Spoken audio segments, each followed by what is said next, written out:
আমি তো সাংবাদিকতার সঙ্গে আছি ছাত্র জীবন থেকেই। সেই জায়গা থেকে আসলে আমি নানান সময় দেশ এবং দেশের বাইরে আমি ঘুরেছি। তবে আমার যে লেখার শুরুটা আমি চেয়েছি যে দেশের যে ঐতিহ্য, ইতিহাস, জনপদ আছে, অবহেলিত জনপদ আছে, দেশের যে সুন্দরটা আছে, এটা আমি পাঠকদের কাছে পৌঁছে দিতে চাই। সে অবস্থান থেকে আসলে আমার বইটা বের করা।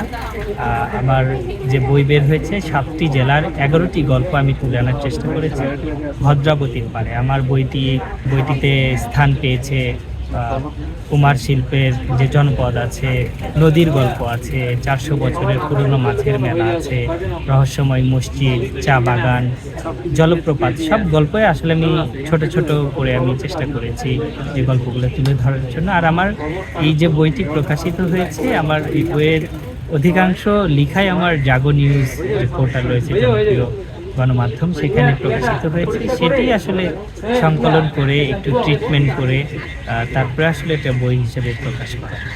আপনার বই কেন কিনবে এবং কিনলে কি কি জানতে পারবে?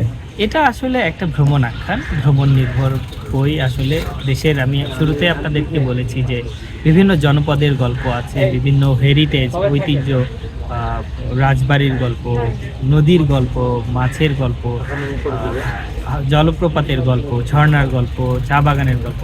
আপনি একেবারেই ধরেন একেবারে টুইস্ট, সর্বনাশী পদ্মার গল্প আছে এখানে।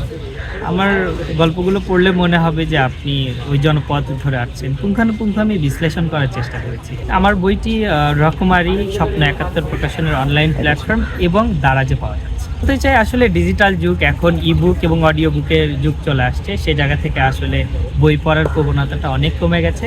আমি সবাইকে আহ্বান জানাবো যে আমাদের লেখা যে বইগুলো আসছে আপনারা পড়ুন, মেলায় আসুন, বই কিনুন, ভালো বই কিনুন।